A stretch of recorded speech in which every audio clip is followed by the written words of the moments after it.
I have the word written down somewhere, but yeah, maybe you could Google translate that, you people on the internet. But yeah, we're going to talk about the book In the Wilderness, which is Cool. also called Numbers in the Bible. But some shout outs to our community and then some fun. No, we're going to do fun on another podcast. Yeah, we wouldn't want to pack in fun with the sermon We're podcast. going to drain this podcast of all the fun. No, this No, podcast should have some fun yeah, too. yeah. So, shout out to my friend Cody Kritchek. Cody, way Cody, to go. Yeah. co-coach of the Garfield Palouse cross-country team. Here's a little hand sanitizer for you, Cody, for running a 50K. That's 50 kilometers or 31 miles, I think is what he ended up running. 2,600 feet in elevation gain. He had trained for a actual race where he'd be running with other people that are as crazy as he is, but instead he had to do it on his own. He had a little help from a couple of friends and some friendly neighbors at his finish line, but he mainly did it himself. So here's to you, Cody Kritchek. Good job. Cheers, Cody. Well done, and amazing. And I mean, it really was amazing to see. I was there at the finish line when he came through, and you were there, and some other there was some family and other friends. You got to see him collapse. I did, and That's epic. You know, I would have collapsed after the first half a mile. So accurate. Thanks. So no, I just really respect that. I think it's an amazing achievement, and yeah, great job, Cody. It's inspiring. Do you want to give the shout out to the Palouse Food Pantry, Tim? You want to lead the way on that one? Sure. I don't know what you were going to shout out, but I'll tell you why I think they're pretty awesome. Talk about adapting to change in the midst of crazy circumstances. Yes. These people they have come up with, another new way to make sure that they are still giving the service and the food that they need to the people in need, despite the precautions that we need to take. And last month they had made some adjustments, and this month they're delivering. And they are making sure that nobody gets, left behind, and that everybody who needs food has food. And so, shout out to them and their pickup day delivery day. This Wednesday. Tomorrow is the 22nd. Is that right? So it depends on when you're watching. Yeah, the 22nd of April. If you are interested in having food delivered to you, you need to contact the food pantry, or you can go to the Palouse Hotline webpage, Corey, and that address is? Palouse.persona.co. Right, and there's a form there you can fill out and submit, and they'll follow up with you and make sure you get everything you need. So cool. Great job. Great community volunteers making it happen. Here's to you, Palouse Food Pantry. Little hand sanitizer. All right, they probably have plenty. These look little awards. We should make little hand sanitizer trophies. I just have some Purell, and they didn't pay for this, but that's our trophy, so to speak. The not so official sponsor. No, yes. Anyway. Here's to you, my friends at Bishop Place Senior Living. We have a service that we usually do there every week. Yeah. Worship and sermon and prayer and everything, full service. And our friends at Bishop Place have basically been, isolated there, very little visiting allowed. So staff and residents of Bishop Place, we are thinking of you, praying for you, and just persevere. And if you know somebody that lives in Bishop Place or another senior living facility, consider dropping them a note or a call. If you know people who work in skilled nursing facilities or assisted living facilities, consider encouraging them, buying them a dinner, because they've had a lot of extra work because there's a lot of extra precautions, and they're delivering meals to everyone's rooms. There's in a lot of these places they're not dining in the dining rooms because that's not allowed to get a group together. So there's a lot of people working hard and a lot of people putting up with difficult circumstances in senior living facilities. So here's to you all that are going through that, and we encourage you, and we can't wait to be together one day. So yeah. Awesome. Next one. Garpal FFA plant sale. You want to talk about that, Tim? You have some personal knowledge. I love the plant sale. So yeah. So each year the Garpal FFA does a plant sale this time of year, usually around about the beginning of May, they have all kinds of flowers and plants to help get your garden started for the year. And they're beautiful, and all the money that's raised helps to support the FFA program and ensure that those kids get to participate in FFA activities and go to the state conventions and all that sort of stuff. And they do great work with the plants, and they're having that sale this weekend and next weekend. And we're hoping to have Megan on the Megan show, Wilson, yeah. and maybe talk a little bit more about that. But you can, sign up for a time slot where you can go for 15 minutes, I think, and pick out your plants that you want and pay for them. And so, they have great stuff, great program. You get your own 15-minute time Your own slot. 15 You minutes. don't have to rub Corona shoulders with other people. No Corona elbows. Yeah. No, you don't have to do that. You get your own slot. It's going to be as safe as they can make it, so you can get what you need and what you've come to depend on, and still support the kids of the FFA program. And they really are great and beautiful plants, so we encourage you to support that if at all possible. Cool. Shout out to you, Garpal FFA and plant sale. Make sure you have hand sanitizer at the sale, because people will want it. And you can't really have mine, but here's to you. Yeah. So I have one more if we have time. Tim, it's over there on that table. Yeah. This one. Okay. I need to go get the prop here. Hopefully this doesn't break our camera. Yeah, I don't know. It might. It's kind of a noisy prop.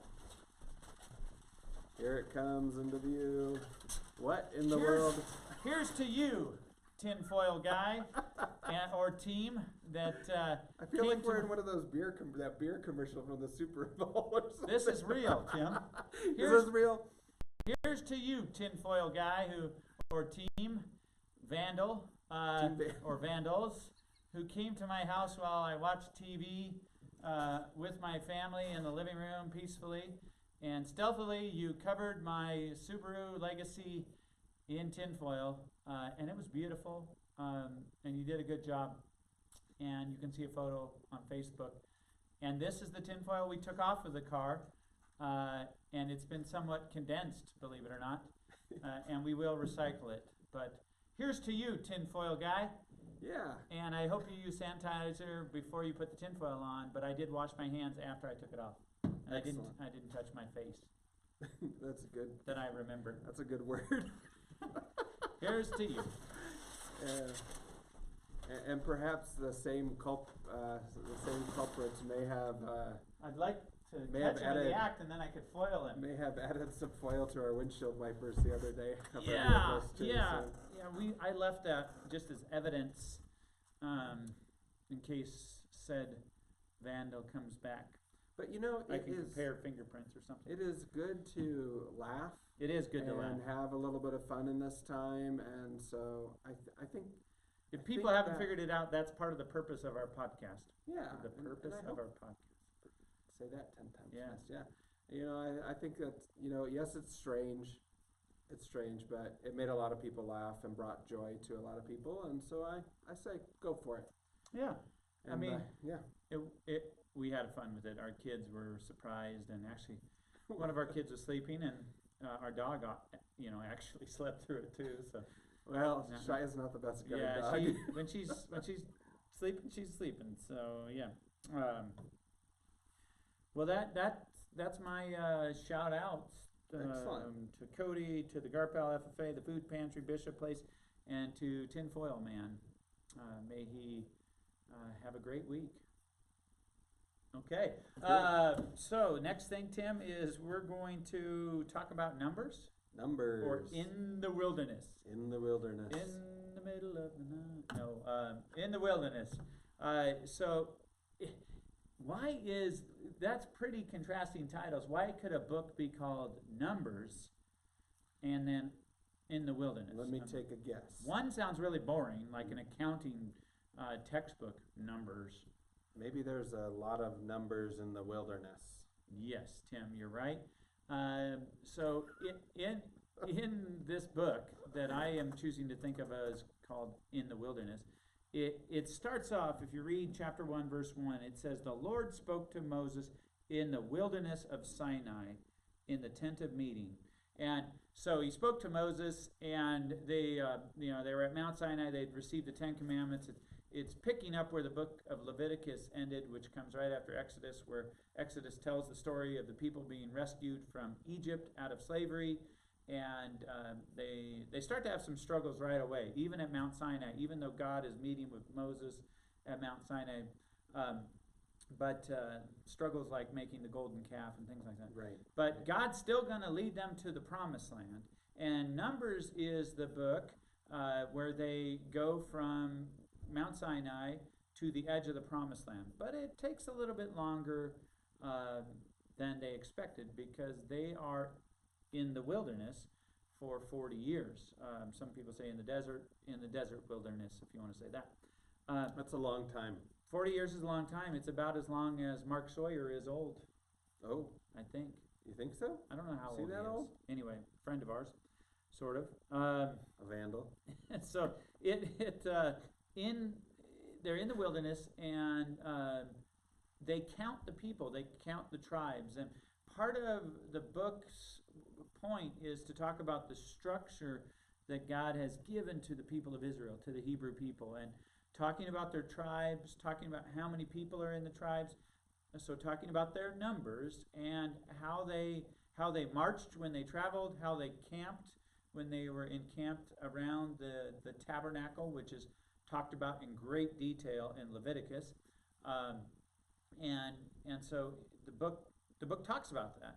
It has these details. It has details about how many people and how many people in which family groups, and laws they're supposed to do, and festivals or celebrations like the Passover they're supposed to have, and how they're supposed to take care of Levites, and there's all kinds of things like that in the book of Numbers. But it's not just lists and laws and ceremonies and rituals. It also has some wild stories. A talking donkey, for one.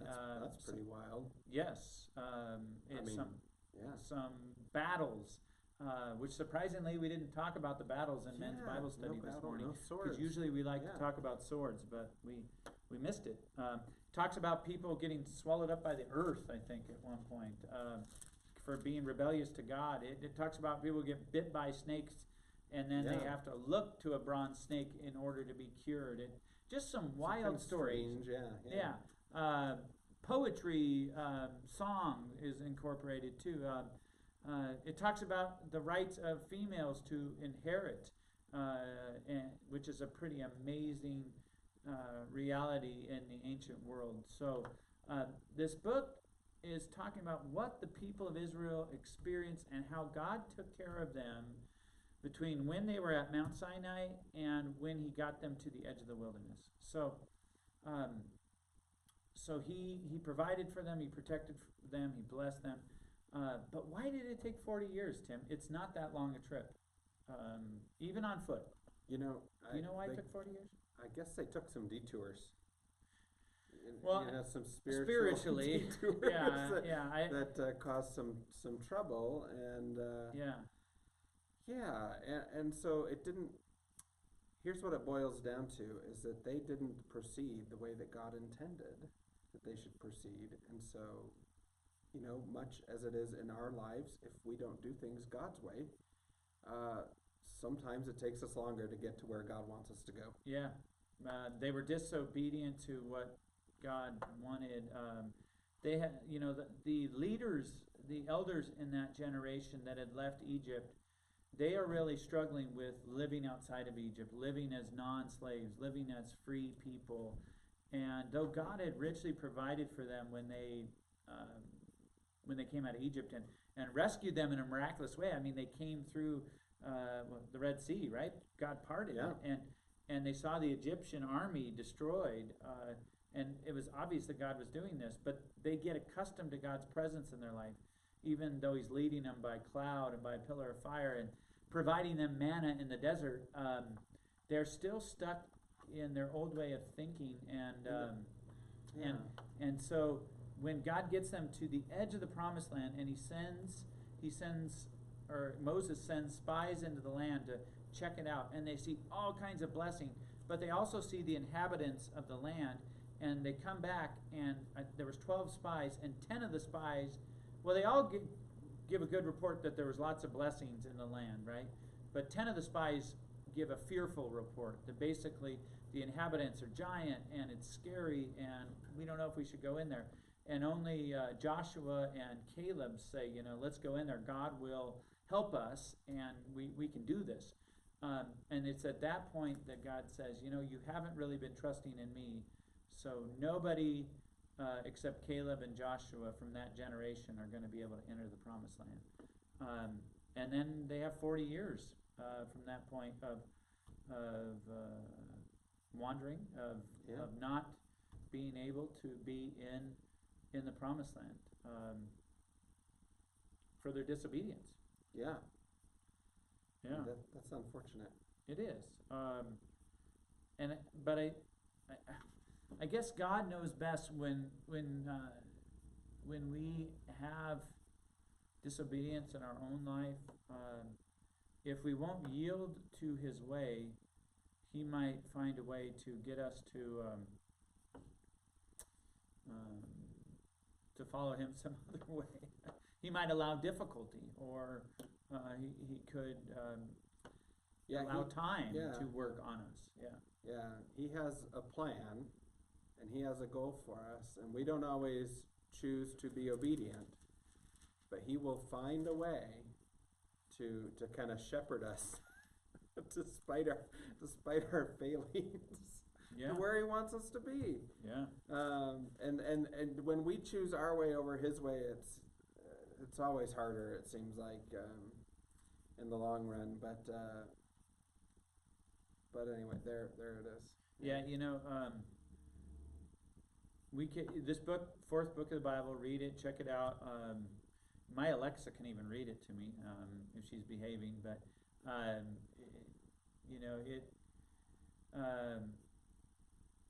it's punctuated with rebellion. You have God blessing and helping the people out of a trial and circumstance, providing for them, but then they'll complain or rebel.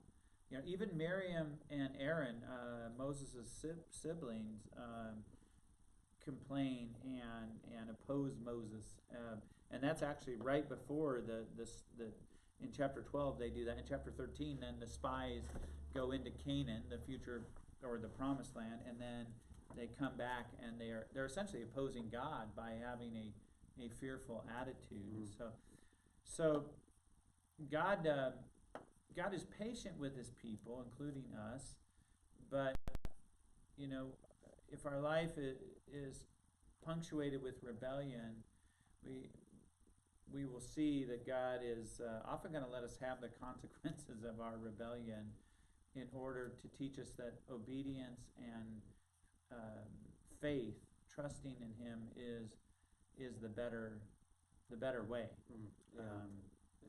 Yeah.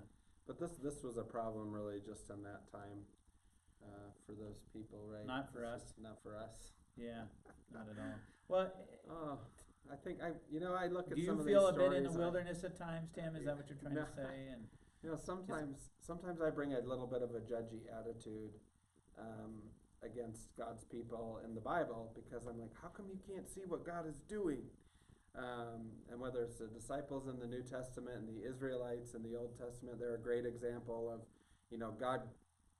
They've seen God work in amazing ways, right? And like you were saying, cross the Red Sea and escape from the Egyptian army, and they saw before that they saw the plagues that He sent in order to orchestrate that whole thing. And then they 5 minutes later they're like, oh, it would be so great if we were back in Egypt and we were slaves for 4 centuries. And they really can't see what's right in front of their face. See what's right in front of their face, But that wouldn't happen to us. That wouldn't happen to us, no. I'm judgmental against them, but then our good friend Ben, he always reminds us in our Bible study that it's just we're the exact same way today, and we keep doing the same things that the Israelites do, and we can't see the forest for the trees for whatever reason, and we don't see how God is working, and we don't trust in. It's like God has done miraculous things in your life, and then how fast we forget it, and we wish to be back where we were, and like people right now wanting to just go back to the old normal before COVID-19, and I think some other people are asking, but wait a second, should we? You know, are there things that should improve and change that we're learning in this time? I think that's a very valid discussion, right? Yeah. And you know, if we've been taken out of something, like what maybe when we're in a challenging time, we can look at all we don't have, or all the challenges of not being able to see our friends right now, or something, or losing a job even, or going through sickness. There's some mighty challenges. We could look at all the negatives, or we could say this is a time to look at what God has done for me in the past and what He is doing for me right now, and He promises to do for me in the future. Amen. And that stuff is always right in front of us. Like, God has always loved us. He's taking care of us. He is taking care of us. His Spirit is present. He's willing to provide for us. And yet, in the midst of trial and tribulation, I may not see that. And so I think, like James says, we gotta choose joy, or count it all joy, when we face trials of many kinds. That's a verse that might come up in the sermon this Sunday. But we got about a minute left, Tim. Okay. I just a wonderful book. Give it a read. You know, go into your study Bible. If you got a study Bible, read the intro. At least look at some of the stories. If you don't want to read the lists of people, that's okay. But check out the book of Numbers. It has a lot to say for us who feel like we are in the wilderness in this time that we're in now. Yes. Excellent. Well, Corey, do you know who the most elastic man in the Bible is? Oh, do you really want to tell this joke? We didn't even introduce it. Right. I know. We didn't. Well, there's I a can character skip in the Bible called Balaam, Yeah. and he has a female donkey. I know that, and he has quite a bit of struggle with this donkey, and then he has to go prophesy. So,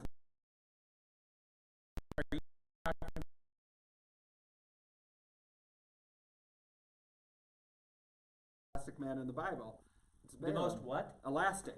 I don't know. Who's the most elastic man in the Flexible. Bible? Balaam, because he tied his ass to a tree and walked away. Okay, folks. It's a biblical joke. It's not a very good one.